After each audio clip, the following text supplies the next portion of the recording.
Welcome to Friday Night Sports Show. I'm Cody Feldman here with Jonathan Gold. And today we have a very special guest, Joe Braunschweiger from the lacrosse team. How you doing today, Joe? Good. Thank you for having me, boys. So, Joe, you guys have had a pretty subpar season compared to last year. You did have a couple key seniors leave to go play collegiate lacrosse. Who's really stepped in the shoes filling in for Luke Meyer and John McCarthy? Yeah, well, the first two kids that come to mind are the McCarville brothers. They've been taking on bigger roles now as they enter their junior season. And other guys like Will Amity have stepped up, and Jacob Apat. At the time of recording, the team is below 500. Have you kind of assessed where the team's at, like what needs to improve, what you guys are doing well? Kind of talk us through your assessment of the season so far. Yeah, so as having one of the hardest schedules in Nassau County, we usually don't try and use our record to reflect on how we are as a team, but we do continue to try and grow after each game despite win or loss, and we just take out key components of each game and just work on them moving forward. Now, you did mention about the hardest schedule in Nassau County. You guys did face Manhasset a couple games ago, and you guys kept it really close. They won New York State last year in 2023, and they do have a couple All-Americans. Their goalie is committed to Tampa, and they have a couple D1 commits scattered in their lineup. And you guys kept it really close. Even though it is a hard schedule, do you think you guys can still keep up and also beat these hard teams in the next coming games? Yeah, of course. I think whatever team we play, we're going to come out and compete with them. You know, we're a tough team to beat. We're going to give teams a hard time to beat us, and we're gonna just let not the scoreboard speak, but we're gonna just come out and just play as hard as we could. Just keeping on for a little bit about the tough schedule. It's a deep season. You've got plenty of time left to bring the record back. How do you feel that the team has improved after playing? You know the phrase "iron sharpens iron." How do you feel the team has improved after facing some of the best teams on Long Island? Yeah, so these games against these power conference teams definitely help us to improve and get better and prepare for our in-conference games against Syosset, Farmingdale, and Pequot. As you can see, we already beat Pequot in an in-conference game, which really helped us move forward throughout the season and just preparing for those teams so we can win the county chip.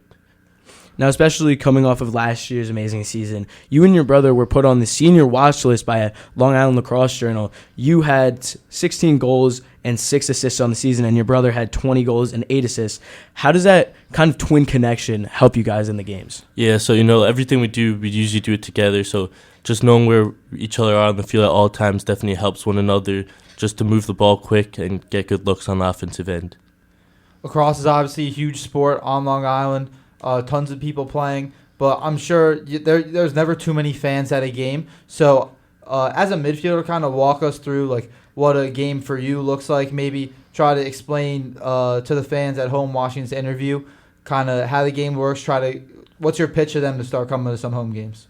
Yeah, so lacrosse is a very fast-paced game. The ball keeps moving. There's always going to be action on the field. And there's the defensive end and offensive end and face-offs, and there's just all parts of components of the game in which it brings a lot of entertainment for the fans to see. You did mention about your win against Massapequa. You guys are top in the conference right now, even though you guys have a losing record. Who would you say are those top teams that are next to you guys that we should look out for in the playoffs? Yeah, so definitely Farmingdale is a team to beat as they won last year. And another team we have to play, which is a must-win, is against Syosset, in which we play over break coming up, too, which we need to win. We're going to bring back a segment that we started a couple episodes ago, which is the fan question. We have Hannah Gentry in studio waiting to ask her a question. If we could get a mic on her. Hi. So, you have an identical twin brother. Do your coaches ever get you guys mixed up? Yeah, that's a good question. Our coach has been coaching us for a long time now, so he's really gotten to know us as players. So on the field, he usually never messes us up, but sometimes off the field with our jerseys on, he'll have a few slips in it every now and then. You guys do this year have a couple players that have already committed to college and playing, with Jacob Apat committing to Muhlenberg and also Nick Noga committing to SUNY Cortland. How does that, knowing that you do have some college commits on the team, how does that help boost team morale, knowing that not only those two players are going to go to college, you can have some sophomores getting ready to start with the commitment process? Yeah, it's good to inspire the younger kids, as now it shows that our teams get some recognition around the world, and just overall, it's good inspiration for the younger kids that are seeking to play at the next level. Joe, I'm going to introduce you to everyone's favorite part of the week, which is the guest DJ question from Hudson Menzel. Hudson, what do you got for Joe today? Hey, what's up, Joe? So, do you have any strange or unusual, not normal food combinations that two foods that don't really go together, but you think would go together well, or you like that you already eat, or you think in the future you might want to try, like pineapple on pizza or chocolate on watermelon? Yeah, that's a good question. Maybe something I say is put some hot sauce on eggs. Doesn't hurt every now and then. Just put a little Frank's hot sauce on scrambled eggs. That's a good one. Thank you. Playoffs is coming up. Big games, especially in the long run. You guys got Farmingdale, Wantagh, Garden City, and Long Beach, all near back-to-back games from the 1st all the way to the 10th. How is the team going to be preparing for those games?